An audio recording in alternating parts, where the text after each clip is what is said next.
Most wouldn't stay as long as you did. Every mistake I made, you'd always forgive. I got smoke in my eyes from the bridges I burned, feelings I hide that would never return.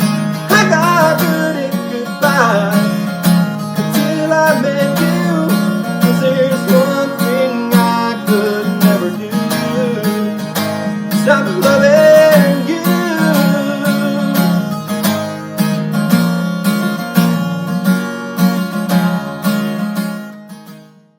Hey, welcome to Too Hard, Too Fast podcast, where if you sneeze and pee a little, it's okay. It's not only okay, it's sometimes encouraged.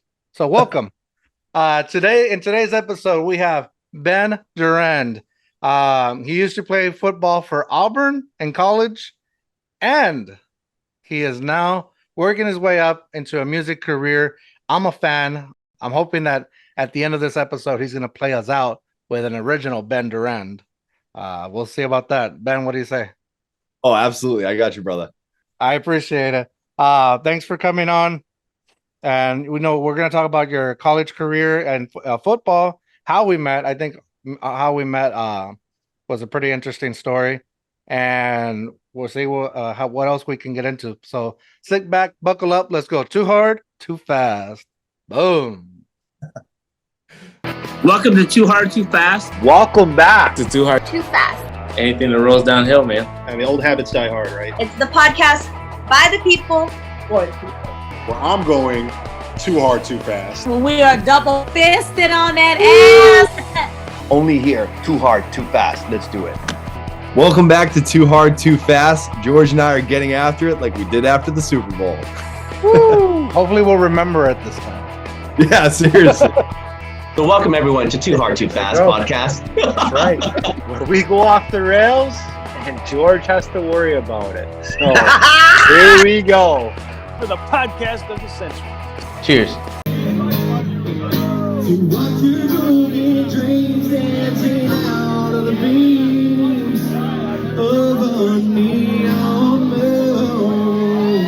All right, Ben. So I want to get into how we met, but I always ask, whenever I talk to a music artist or a singer, at what point did you realize that you had a talent for music or singing? Because I realized when I didn't have a talent for music. Oh, that's such a good question. Because honestly, I don't know if I had a talent for music out of the gate. I had a passion for music, but I really sucked in the beginning. So growing up, I started out kind of doing the school shows. Shout out Lori Marchese. That was my theater director back in the day. But around the 5th grade, 6th grade, I started getting into shows. And I'll never forget, just like I'd always been an athlete, always doing sports. But I've always been a super outgoing kid. You know, I was middle child. I had an older brother, younger siblings. So you're always kind of fighting for that attention, right? Yeah. And the stage was the spot for me. But admittedly, when I started doing theater, I had probably the worst voice of any of my classmates. I'll never forget, we did a show in 6th grade. It was called Fiddler on the Roof. And I was just like an ensemble member or whatnot. And my theater director loved my energy on stage. Like the acting was fine, the dancing was fine. But she made me mouth the words to the songs because I was so tone deaf. I was like a part of like her special group, just like, yeah, we're going to just have you kind of mouth the words, but bring the energy. And then honestly, you would think that would just discourage me. I'd stop singing, but it actually just pushed me to work harder at it and to try and get better. And then by 8th grade, I actually kind of found my voice. I think puberty hit and my voice was there finally. And then from there on out, I've been a songbird. I can never stop singing. So nice, man. Well, for me, went the opposite. I don't know. I grew up singing. Well, not I grew up singing country. I didn't grow up singing nothing. But I always wanted to become a country singer. I don't know what it was. I mean, I grew up listening to country music. but I never, I don't know, for something in me has always said like there's something about you that you're supposed to give to this world. I don't know what it is. But it's always been, and I thought, oh, it's me, it's my voice, my singing voice. Yeah. No, it's not. I can't sing with the lick, but Oh no, I kind of want to hear it, George. I kind of think we gotta show the people what we're working with here. right, maybe after some tequila and then a good Kenny Chesney song, I can definitely karaoke a little bit. Love it. But anyways, it's not like, it's long story short. I took some singing lessons, and my singing coach or teacher, he was like, well, you can definitely match the tone. If you don't want to sing at the end of the year, like, you don't have to. And I was like, oh, okay, I get it. He was like, and I didn't want, I mean, I did, it didn't discourage me, but I was like, it's not for me. Like, it kind of made me realize that's not really where I'm going, I think it was good for me to hear that. Giving you the cold hard truth at a young age. Hey, you know what? Sometimes that's the best thing, because you could have spent the rest of your life trying to pursue something that you just weren't really good at to begin with, and instead, look at you. You're doing podcasts and everything. So you found your niche. Yeah, so maybe my voice still is working in some way, but so yeah, that's a good way to look at it. Because I could have ended up in American Idol and really like made a fool out of myself. Oh, that actually that reminds me of a story. So one of my really close friends, Brett Rickley, he has been watching kind of my music career and whatnot. And just recently, he paid for a cameo by William Hung. Oh, and, I saw that. Yeah. And so he sent me a cameo from William Hung, and it was basically like, hey, Ben, chase your dreams. You got this. Like, I know what it's like to be faced with fear. And honestly, William sent the most heartfelt message ever. But it was just hilarious because, like, obviously William's start was on American Idol, and he kind of became like this laughable icon, but he actually turned it into a music career. Like, the guy performed and people were paying him and all that stuff. So it's just funny how some of that stuff happens. Yeah, he became a meme before memes and actually made something work out of it. 100%. Yeah. I don't know why I felt like I needed. I don't know. Fuck it. I won't even go there. but anyway, so the way we met, let's go to that. And my wife was a little like asking, like, are you gonna bring up CJ? I'm like, no, it's not about CJ. It's about Ben, But I was like, well, I am gonna have to drop the name, We're definitely gonna have to bring up CJ because he was the conduit to us meeting, and you've had him on the podcast before. Yep. So CJ Uzama. Oh, I dropped it. I dropped the name. Don't mind me while I pick it up. No. Well, my brother works for the Bengals, and he introduced me to CJ, and then in turn, CJ introduced me to you at the Super Bowl after party, which was fun to say the least. Despite a bad outcome, we made the most of that night. Oh yeah, man, dude. I don't know if you noticed, but my brother and I ended up on. I don't think we can get in trouble for this anymore. We ended up on stage with what's his name? Joe Burrow. Well, Joe Burrow and like the rest of the team. But the guy that performed, the rapper, not Nelly, but the other guy. Was it Kid Cudi? Kid Cudi, yes. Yeah.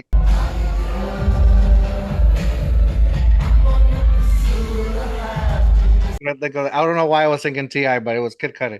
I remembered seeing you up there, man. You guys were vibing, like legitimately right behind him. He's singing "Pursuit of Happiness," and you're just like, "I'm on the." It was epic. It was epic. I was like, "Don't take me down." Oh man. But no, we got introduced, and right off the bat, we kind of just hit it off. Talked about the podcast. You were all into like, let's do it, and I think it's almost going to be a year since that meeting. Yeah, it has. I mean, it was kind of crazy. I know like schedules got crazy. I had started a new job, and like the summertime came, and you had all these other guests lined up anyways. But I'm glad that we finally got it on the books. This is no, for sure. And I think back then, I'm glad we waited. to make it happen. Because back then I was, at least I only knew that you were a college football player, and I was like, we'll talk about that. We'll talk about it because I think that's cool. Like Sure. interesting, and something I didn't do. So I would like to know like that perspective. But now, you kind of just like projected yourself with music in a whole different way. Like I feel like, for lack of a better term, or like not wanting to sound too like I feel like it's overused, but you've kind of exploded with the TikTok and the music and things like that.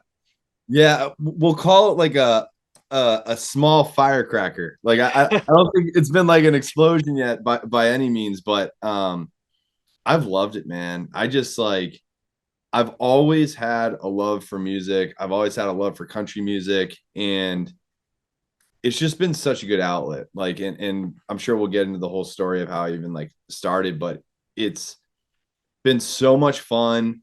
I was always pretty hesitant to like throw myself out there on like Instagram and social media, and I basically just had a fuck it moment. Like, you know what?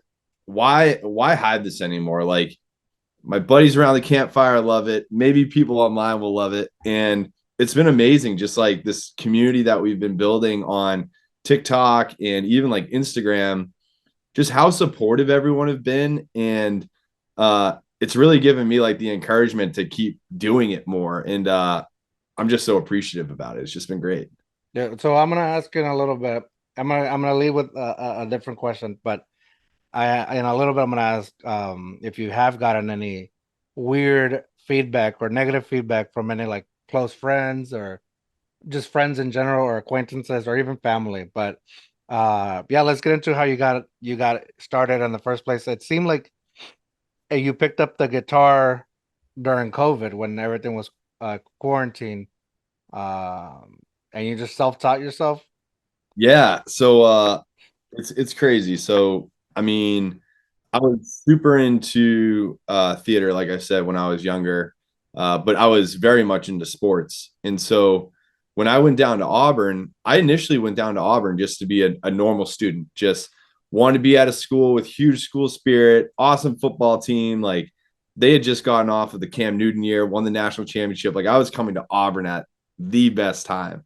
And when I got down there, I got like ingratiated onto campus. Like, I was super involved doing intramurals and philanthropy events, and I joined an a cappella group, and like I was doing that for a little bit. And then, obviously walked onto the football program, graduated from school. Life happened so fast, got into corporate America, started working.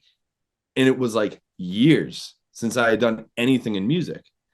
And then what happened was my wife and I, we were just gotten married, and we were going on our honeymoon in Hawaii. While you were in college, you got married? No, sorry. So fast forward a few years after college. Also, quick story. My wife and I, you don't know this, George, we're high school sweethearts. Oh, wow. So my wife and I, we've been together 14 years. And yeah, like did she follow you to Auburn, or she waited? She did not. So she actually went to UMass Amherst. I was at Auburn. So we did long distance for 4 years throughout college. I actually wrote a song about it. So, but yeah, we were long distance for a while. And so fast forward, right? We get married and we're on our honeymoon, and we're just sitting there. It was like a beautiful night in Hawaii. We're reflecting on the beach, and we had some like leftover pizza. We actually canceled our dinner plans, just like sat down on the beach with some cold pizza and wine, because we were just vibing that night. And we were talking like, what do we want out of life? Like, what is it that we want to do? And she was sharing things about her, and I was sharing things about myself. And the thing that I really said was, I want to get back into doing something artistic. Like, it's been years since I've really sang. I'd love to learn an instrument.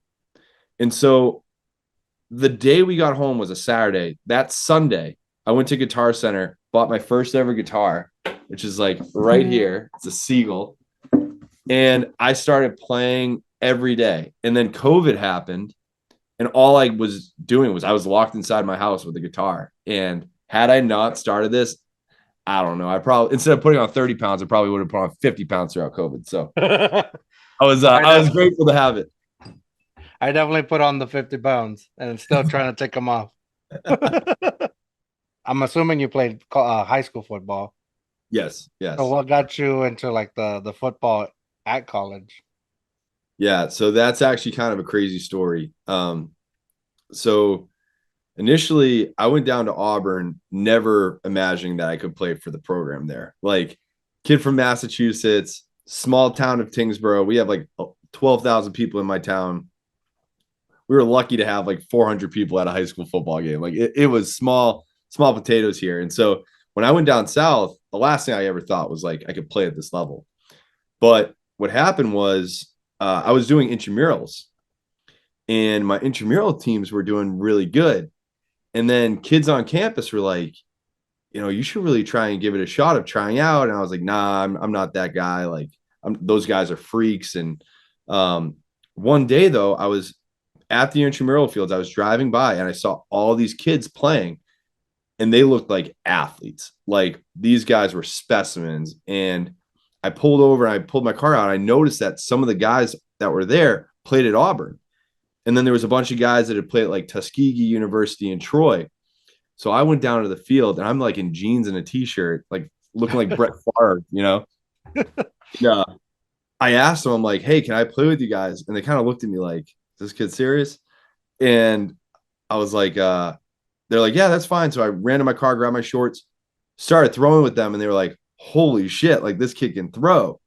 And so it was them encouraging me. They were like, hey, you should really try out for the team. And so that winter I went home, I started working out, throwing a bunch.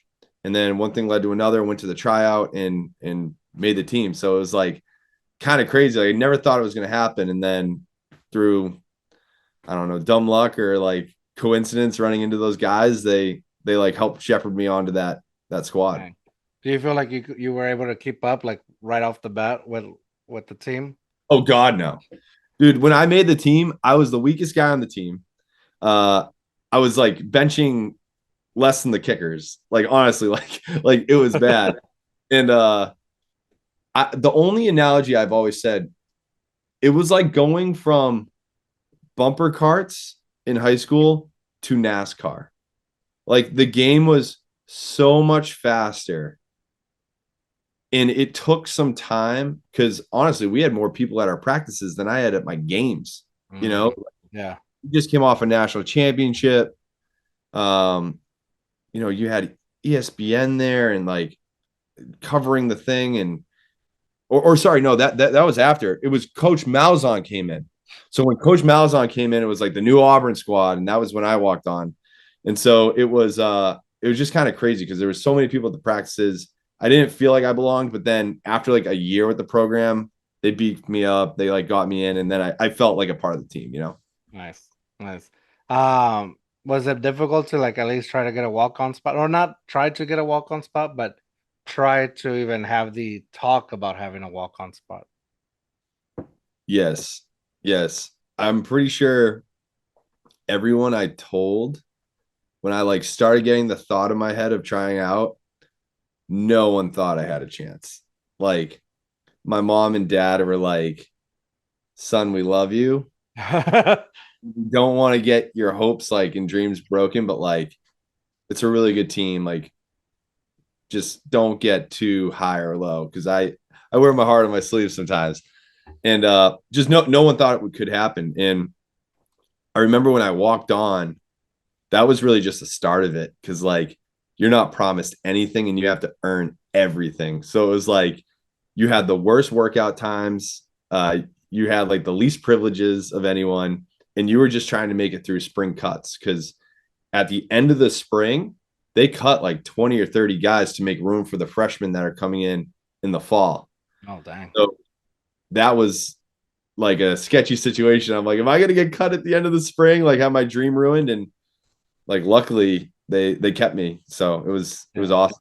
So at no point do you ever feel like I'm safe? I'm here for the long haul, or not you in general, but like anybody, like whoever makes it into the walk on, or even teams or people that are recruited, can they be cut at any moment? They can like, and I think it really comes down to perspective. Like,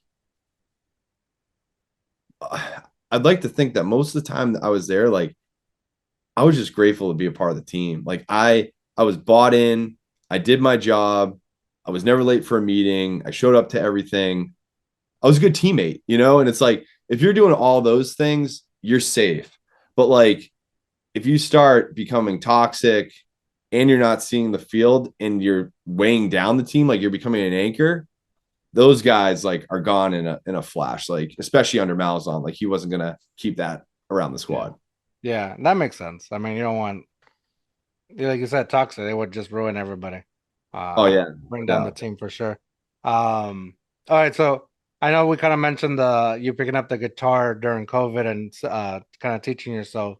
At what point did you start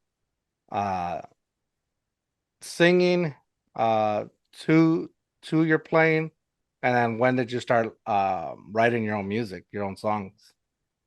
Yeah, good question. So it's funny. I actually wrote a song before I could play guitar with my buddy Trent Fisher from college. So Trent and I played football together at Auburn. And our senior year, we wrote a song called Cover to Cover together, which is a horrible song, but it's our song. So we laugh about it. But when I got my guitar, it took about 11 months of consistently playing until I was able to write a song to it. And for me to actually start singing while playing, that was probably like a 6-month process. Because at first, man, it's rough. Like you're just trying to get your finger placements, your fingers hurt because like the strings, and you're trying to like sing on every beat, and it's just rough. But you got to keep working through it, and then through consistency, you end up kind of figuring it out. Well, that kind of reminds me of another college story with music. And I wish this teacher would have told me what my singing teacher told me, because it would have saved me a lot of time as well. So I had a friend who like, he's music talent off the charts. Can pick up an instrument, and within the week he's already playing it like he's been playing it all his life, no matter what instrument. So he convinces me. He comes to my dorm room. He's like, he's one of those like he's got music talent, but he also gets a little bit of the high. So he comes in, talks with us, and he's like, "Hey man, so hey, you're cool, right? You're cool. So we're gonna take guitar lessons together. There's the teacher. It's a half semester. You're just gonna get your own guitar. It's gonna be fun. We're doing it." No man, I don't want to play guitar. Like I don't have any music talent. I can sing. I was like, no, we're gonna play guitar. So he convinced me. We play, and we go in, and again, first time he's ever touched a guitar too. And within 3 days, he's like, "Hey man, I already learned this song." And so he like goes from beginner to advanced class and kind of just leaves the class, and I'm just there, and I'm like still trying to figure out how to hold a certain chord a certain way, and it's like, fuck man, I hate this. I finished the class off, and I kept the guitar. I think I did. Graduated college, and on my spare time, I would try to learn like YouTube, teach myself, and all that. I could never get the strumming. I kind of learned chords, but I could never learn the strumming. So eventually, I sold my guitar for double what I paid, and I think I called that a win. Definitely a win. But yeah, I wish that teacher would have told me like, "You're just not gonna get this. This guitar is not for you." I would have still gone through the class because I have a thing where if I start something, I want to finish it to the end, whether it's win or lose. Yeah. But I just wish I would have sold that guitar a long time ago instead of it just being there. But that's me. That's for me. I mean, other people obviously. You're a Keep man of doing other it. talents. You're a man of other talents. Can't have it all. Man, sometimes I wish, or sometimes I feel like I do. That's the problem. But no, so I find that really fascinating that you picked up the guitar, and within months you were kind of like still hacking away at it and learning it, and then you started doing the singing, adding the singing. The other thing is I wrote a song, at least I don't even know I would call it a song, maybe very intricate poem. And I sent it. I don't know if you know the country singer Aaron Watson. Aaron Watson. No, He's what's mostly like he's mostly like Texas country. I can't think of his I'm gonna have I to can't look him up on Spotify right now. we're breaking the rules. Too hard, too fast. We don't check facts. Oh, I did hear that. I was watching one of your podcasts, and when you go, we don't check facts, I'm like, that is hilarious. And also, I think that's something we should all live by, even in the business world. Like, 80% of statistics are made up, like, Yeah, right. I got that from I got it from Facebook because like everybody always puts like a quote and then a picture of like a movie star that says like, how do we know he said it? Like, is nobody checking this at all? So on this on podcast. yeah, on my profile, like all my profiles say a quote that I said, I only believe in 2 things and 3 of them are fake. And this is George. But yeah, Aaron Watson, he's real big in Texas, but he's got other songs. July and Cheyenne is one of his big ones. The Look. I'm sure, like, if I heard him, is it Aaron or is it yeah. Hey Aaron. Aaron. Oh yeah, he is big. Freight Train, That Look. Oh, I'm definitely gonna have to check him out. Oh, you'll like him a lot. He's real good. And he used to play. I'm from San Antonio. I live in San Antonio, and he used to play around here all the time before he kind of blew up. And he would do a lot of free shows, and I was like, dude, this guy is good. And then he blew up. That's awesome, man. That's what I'm a dreamer right now, but like that's what I hope someday some of the folks in my town will be able to say is like, I did all these free gigs and all these local things just at like bars, and it'd be so cool to just have like a song that takes off and like be able to take that to other cities and experience like the country through music. Like that is just like, that is the dream, man. Anyone that gets to do that, like, damn, they are living life. Like I have like the highest admiration for that. No, man, and I actually last week's recording, or like last week's episode, we were kind of talking about that moment of like where you feel like you're putting everything in, but at some point, like you always have that thought in the back of the head, like at least I do, where it's like, man, I don't know what I'm doing with this podcast. Like, I know I've been really lucky getting really like awesome guests, like really interesting stories, but the growth is like it's you got to hack at it, right? Yeah. But and so I'm always thinking like maybe it's not for me. Maybe I'm done. I tried it. I did good. I at least could say, like I said, I'll see it to the end, and if this is the end, that's it. But there's something else in me that says, but what if the next one is the hit? What if the next one is the boom that just takes you up? And so it's like I don't want to say I quit right before I hit it. You know what? And quite honestly, there's this book that I just read. It's called The Alchemist. Have you ever read The Alchemist? I want to say, and I saw the post. I saw that you posted it, and I was gonna message you. It's like, man, I think I read that book, but it was been so long ago. And I'm not the best reader, and I've said this before. I'm not the best reader. I'm a very slow reader. No, same. I honestly, this is like the first book I've read in like a few months. Like, even Audible takes too long for me. Yeah. No, I get it. And the thing is actually, I had an old teacher of mine from high school who's been seeing what I've been doing in music, and she sent me this book. Says, Ben, I have a book that I want you to read. I think it's meeting you at like the perfect time. And it's a story really about this guy's persistency towards following and chasing his dream. And the thing is that most people stop right before like that's gonna come. And like, I think what I've learned in the short time I've been doing this, like you've been doing the podcast for a while, right? Like you're in this, and music is a little bit newer to me. I enjoy the process so much, and I genuinely love the process, that it's what I want to do with my free time. And whether I ever make any monetary benefit from it, that's like the cherry on top, because it's like, this is what I just would want to do anyways. And I'm trying to kind of like disjoint myself from the final outcome, I'm a hopeful optimist. Like because you need that. Like you got to have like a belief in something or the belief that something could happen, right? Like that's what makes it fun to chase. But I'm also like just glad that I found something that I love to do and brings me joy on a daily basis. And like that's all I try to focus on right now. And hopefully other dominoes will like fall in the right way, you know? Yeah. No, and I agree with that 100% because, well, like, yes, I've done this. This podcast, I guess, was born in 2007. No, sorry, that's way too long ago. 2017, when it was officially born. But it was me and a co-host at the time, and it was just us. And at the time, it was like we had really good conversations. Like we should turn this into a podcast.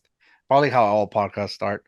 Um, but then, like as soon as we got everything ready, he ended up moving, and so we were trying to do it over the phone, recording on the phone. I was like, nah, this is not for me. So we just like killed it off. And then 2020 comes around, or 2019, whenever the whole world shuts down. Yeah. And I was, I guess, not considered an essential worker because I mean, I didn't have to go to work. I just worked from home. Luckily. But my wife had to work, still go to work. So I was here, and I think at the time my son was 3 years old. And I was like, man, I need somebody more to talk to than just a 3-year-old, Like I need to socialize somehow. So my buddy was like, let's restart it. Let's restart the podcast. So I was like, well, Zoom is free. Let's take advantage of that, right? So we got on Zoom and we were recording. I was like, it can't be about us. I don't want to talk about myself too long, even though right now I feel like I'm talking too much about myself. It's not about you, George. No, but it's an inspiring story, and like it's so cool to see what you're doing. Like you've got to meet so many awesome people through this and like strengthen relationships with what might have been acquaintances. Like I think it's great. Like it makes me want to start a podcast, but I'm like, I already got too much stuff on my plate. I'll leave it to the pros.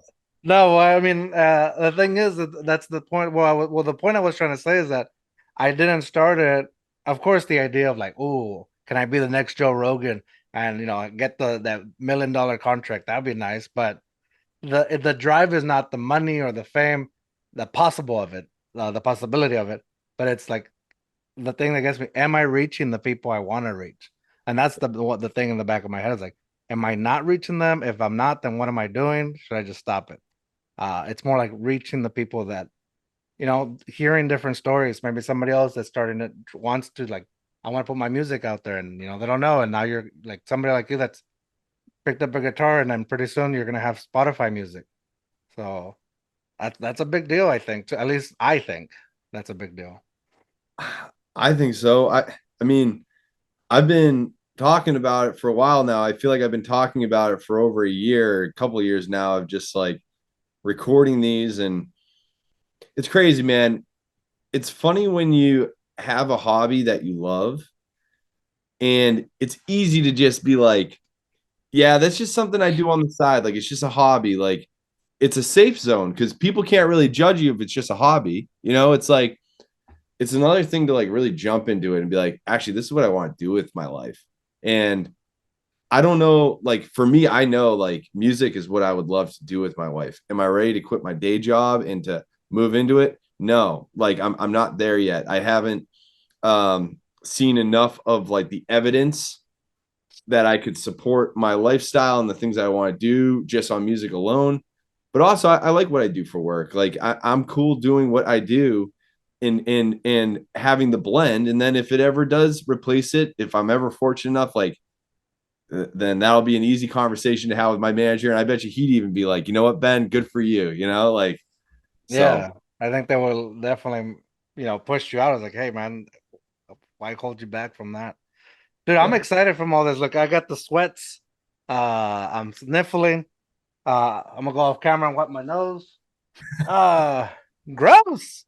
But no, I love, and okay, going back to The Alchemist, because now I'm thinking about it, because you mentioned it.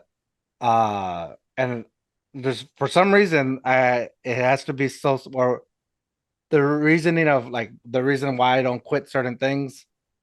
I wonder if it is because I read The Alchemist. Is there a point where this person is going through like a journey in a desert or similar, or has a Yes. dream about the desert, something like that? Yes. Okay, so then I read it. My uncle gave me the book, and I was like, I don't read. Like I made the joke, I was like, I don't read. It's like somebody's gonna have to read this to me. But I picked it up like, on the way back on the plane. I couldn't put it down. I could not put it down. Bro, it is such a good book. So admittedly, like I'd love to be like, oh, I read all the time. Like I'm not. I consume content all the time. Like that is one thing that I have done. Like my social media, when I go onto social media, there's a lot of people that say like it's so bad for you and like it's just toxic and keeping up with the Joneses. That's your decision. Like if you're following that crap, that's because you chose to follow that stuff. I choose to follow people that I admire, people that like inspire me. I feel like when I hop onto social media, sometimes I get a boost of like, wow, like wake up, Ben, like smell the coffee, like life's a gift. Like don't take this for granted. And I feel like the Alchemist in particular, that book, it's not that long. It's like 160 pages. Even if you're a slow reader, you can get through it in a few hours. And there's so many lessons, like so many lessons from it that it's like I already want to reread it because I just am like, damn, there was some fire content in that. Like I marked it up and like all that. I just loved it.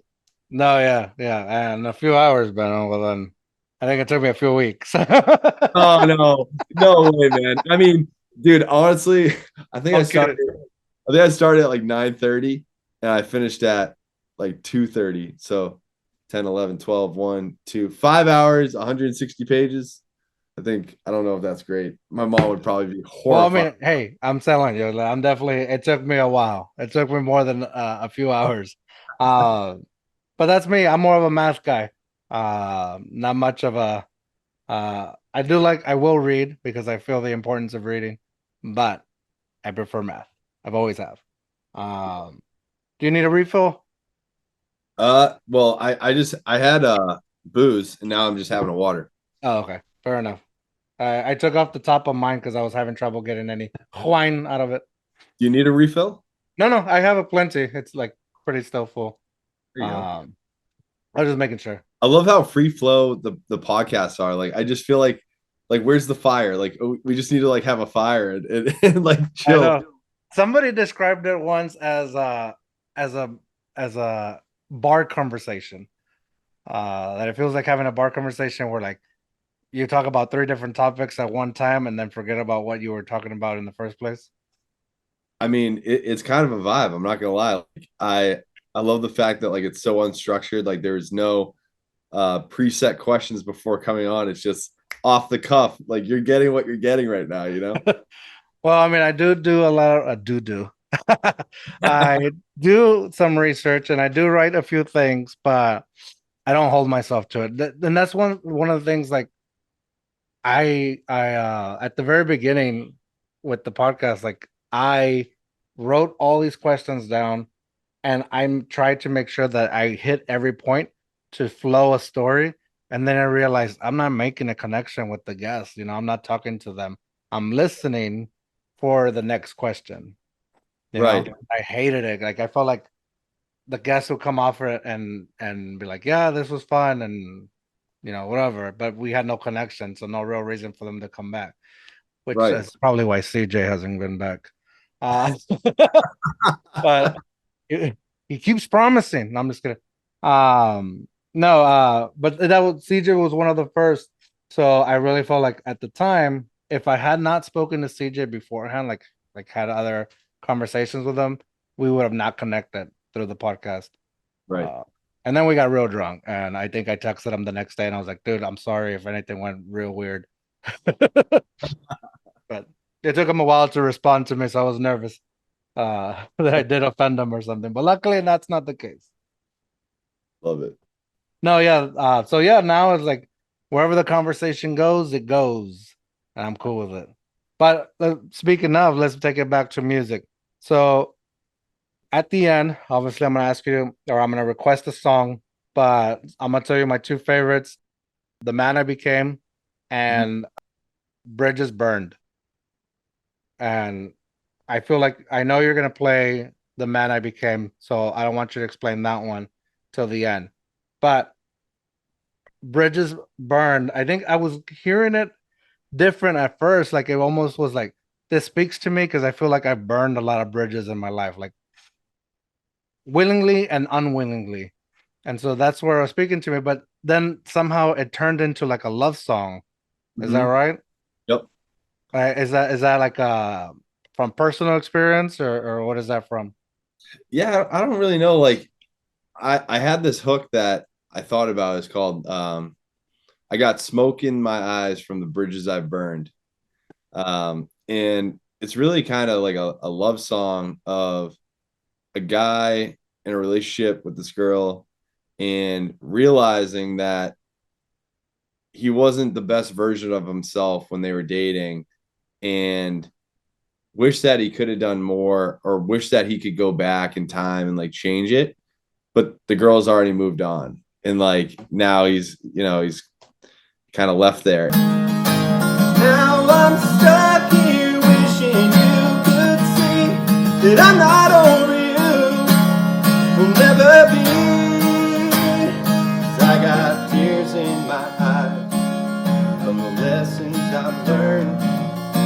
I realize why you never returned. You gave us your best try, something I didn't do.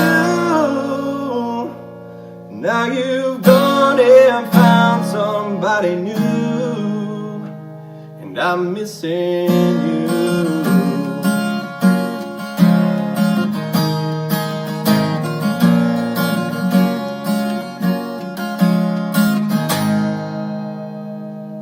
Hope you liked it. It's funny. I'm fortunate where my wife and we had a small breakup in our 14 years together. I think we were only broken up for like a month and a half or 2 months. And it was when I was going off to college. And though we had a very happy ending of like getting back together and whatnot, I think there's just that emotion of like, yeah, I thought going off to college, you're supposed to be a single guy. And like, you're not supposed to date 1,000-mile long distance relationship. And like, this isn't going to work out. And like, it's almost like a story had we not worked out, and just through like personal experiences of seeing some of my friends that are like, damn, she's the one that got away. Like, I didn't know what I had when I had her, So like, it's kind of weird. Like you pull from different experiences. And when you start writing a song, sometimes you don't always know where it's going to go. That's probably the one that I've written that I relate the most to personally, don't relate to the most personally. Oh, okay. But it's a story that resonates with a lot of people. And I was like, this is a cool topic to write about. Yeah. I can't say that I've had the one that got away. Like, I don't think I can think. I mean, I don't know. My wife listens to these, so no, I'm just kidding. She don't listen to this. I guess I'm probably lucky that I don't have the one that got away feeling, but, that hook that you said, the smoke, I had smoke in my eye from the bridges I burned. That got me, dude. It like it was good. Like I was like, that's a good like those lyrics right there alone. I was like, I just like listen to the rest of it.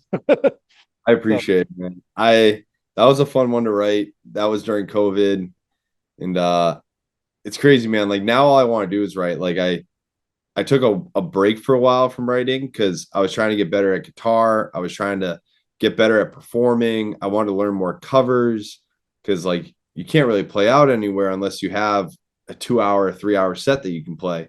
And so I was just trying to like build that muscle up. And now I'm getting back into writing. And like even last week, I can't say anything about it yet, but I had a night where I couldn't sleep and I stayed up till 4 a.m. I wrote a song in one night. I think it's my best song I've written to date. And like, I'm excited to kind of work that muscle more and just really get into my writing over the remainder of this winter, record some of it, put it on Spotify, and then come this summer, like really just start like touring all the local area, like in Massachusetts, New Hampshire, Maine.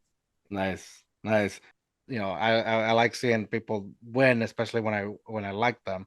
I appreciate it, man. Like maybe it'll be a song where I'd come back and talk about it. Like the topic, and I can't give it away, but like don't say much more. No, I won't. But like the topic is something very personal to myself and to my wife. And it's been like a pretty taboo topic that like not a lot of people talk about. And so like I can't wait to release this song and just like, oh, we went from not talking about it to like now we're singing about it. Like boom, in your face. And I'm actually going to a studio on Monday to start laying down some tracks for it and get some other musicians involved. So I'm pretty pumped. Dude, let's make it happen. Whenever you do put it out, let's make it happen. Come back and let's talk about it. Love to. That'd be awesome. All right, so I promise to keep you to the time. We're a little bit over. I'm having a great time. So, but I promise I did promise not to keep you too long. So I'm gonna ask one final question. Actually, two final questions, and then I'm gonna request for you to play us off. What besides this next song, like where do you see yourself? I guess where do you see yourself in 5 years? What do you see yourself like moving forward? I know your TikToks are doing very well. You're pretty much live concerts on TikTok. That's awesome. Yeah, where do you see this ball rolling, man? Because I feel like it's rolling.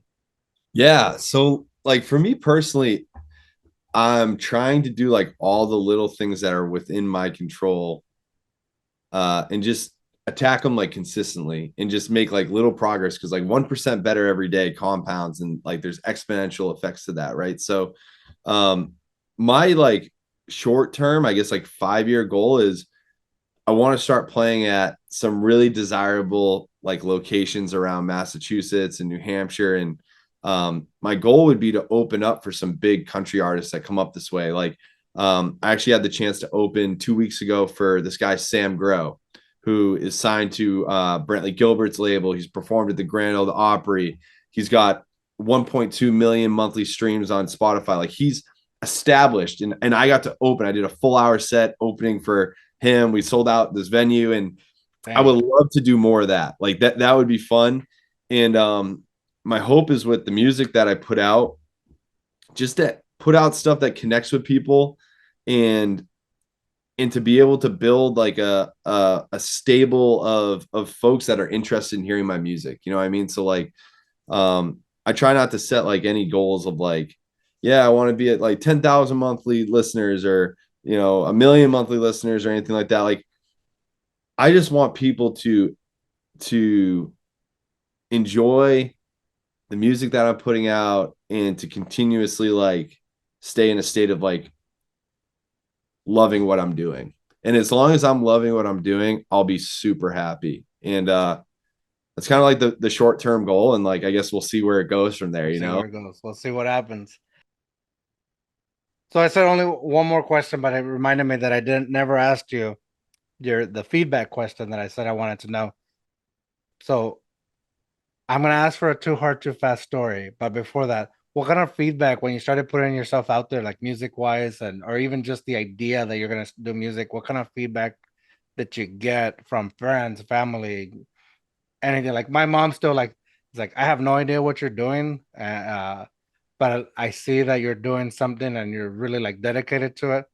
Because she's not like the internet. She's like, she's still about the internet. Like she still has a flip phone. Mm-hmm. So she doesn't get it. Or she doesn't need to get it, but she supports it. So I'm kind of like, that's really cool. My dad's all for it. But I've had, friends like, who do you think you are kind of thing. Yeah. But so what kind of feedback did you get when you start? Yeah.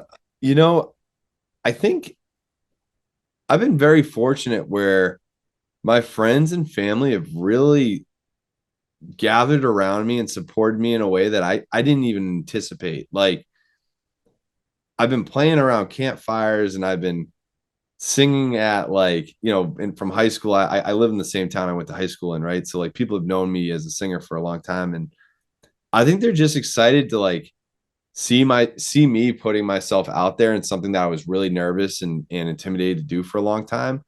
So like the support has been overwhelmingly positive in that regard. I think admittedly, like there's still some of that apprehension maybe from my family of like, you're not quitting your day job, right? Like, like, are you like, you're not like just going to start doing this full time, right? Like you're not going to make any brash decisions. But even with that, like my mom, she'll be like my biggest fan at my shows. Like, and she's starting to see the momentum that's gathering with people liking the shows. And I think it's just a matter of time. Like my mom, after telling me that she didn't think I could walk onto Auburn, said, I will never tell you that you can't do anything again.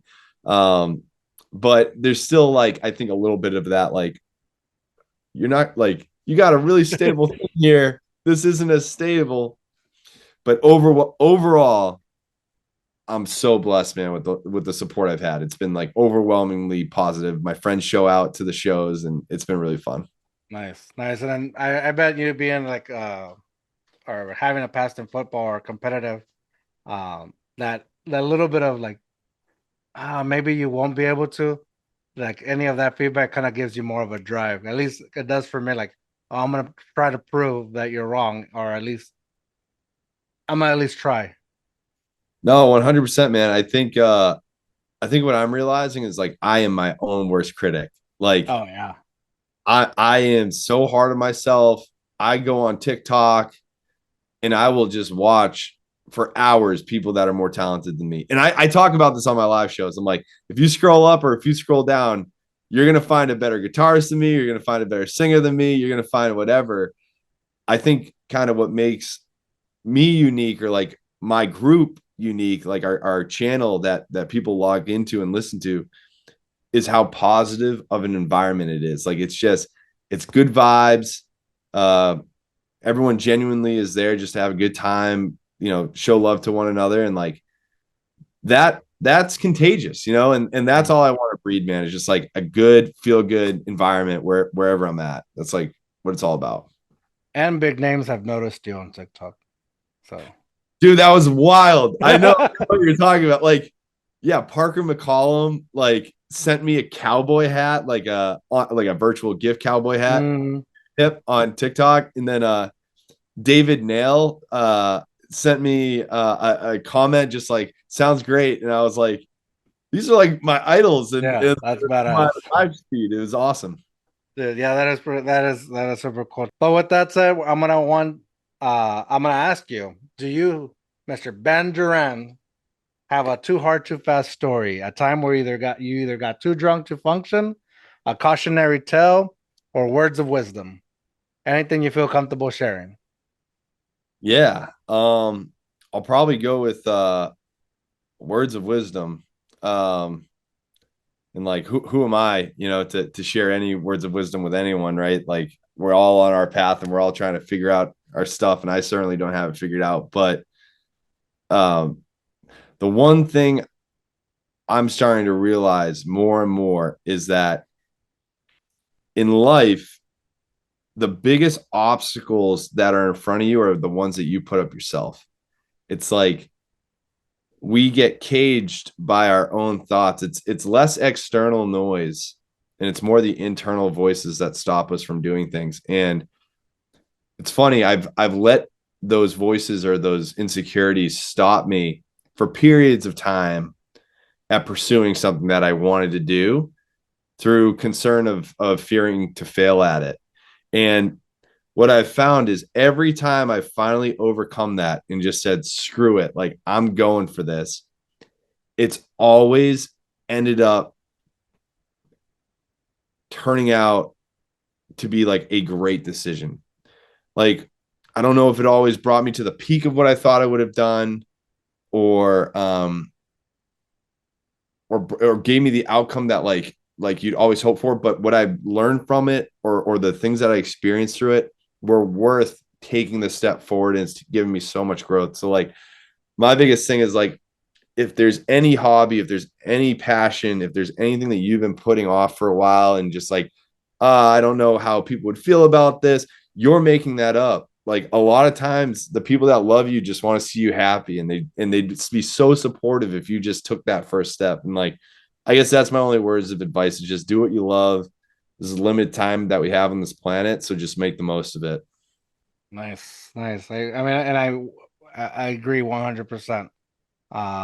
It's true. Like, we always think that we're like the main characters of other people's story, when it's like we're not, but we can be, or we can make, not we can be, but we can certainly certainly play a small part in their influence of their perspectives or lives, and hopefully it's a positive one.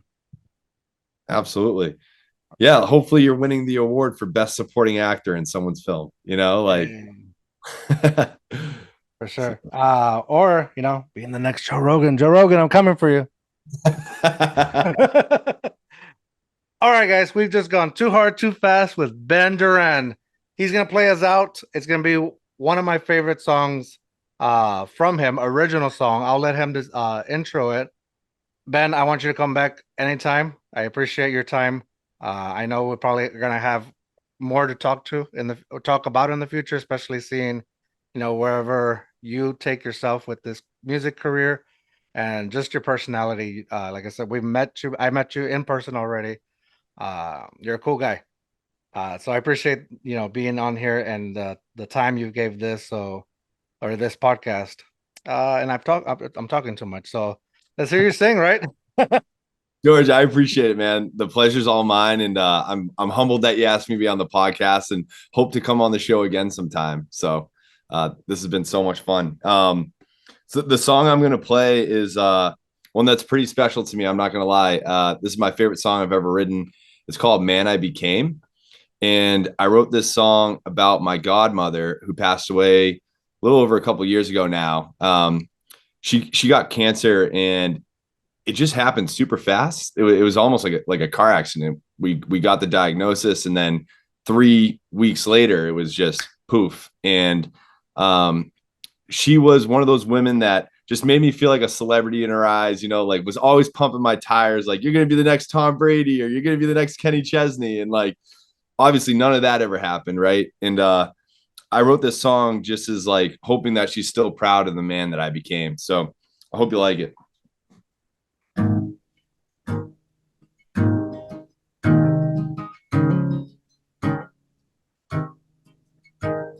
When I was a kid, you taught me to dream big, chase everyone that I had. You made me believe that I could achieve anything if I wanted it bad. But since you've been gone, it's hard to move on and become the man you thought I'd be. Gave it my best, and I hope it's not less than the future you never got to see. 'Cause I'm not the football star on the Super Bowl team, or the guy in the sports car see on TV, and I ain't heard my name get a cheer since I turned 18. I still play in a men's league every Friday night. Take the truck that you left me. We used to drive, and I'm starting to think everything get better with time. Yeah, I never got the fortune or fame. I just hope you'd be proud of the man I became. There ain't a day that I would trade just to have one more with you. We'd sit back and laugh, reminisce on the past of all the things we used to do. When it's time that you go, I try not to show all the pain I feel inside of me. At times I'm a mess, but I hope I'm impressed with the man I'm trying to be. 'Cause I'm not the football star on the Super Bowl team, or the guy in the sports car see on TV, and I ain't heard my name get a cheer since I turned 18. I still play in a men's league every Friday night. Take the truck that you left me. We used to drive, and I started to think everything get better with time. Yeah, Yeah, I never got the fortune of fame, and I know it must kill you seeing me cry, but I promise I'm okay. I dismiss all the rights, but I finally see everything get better with time. Yeah, I never got the fortune or fame. Not a thing I do different or change. If I could know you were proud of the man I became.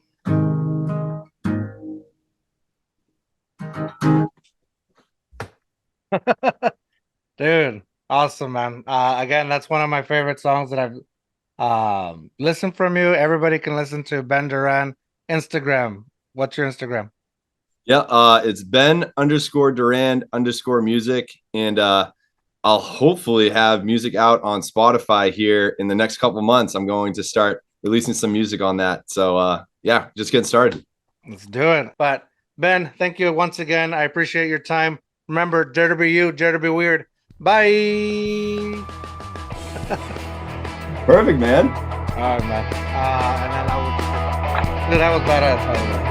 Oh, thanks, man. I appreciate it.